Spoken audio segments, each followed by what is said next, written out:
भिरमा harm फाल्नु लाग्यो त्यो भाग्नेदेखि भिरमा harm फाल्नु पछि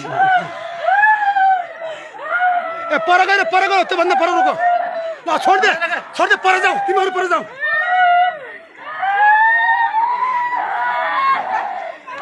उसो शान्त महिना हो कि अरूभन्दा शान्त हो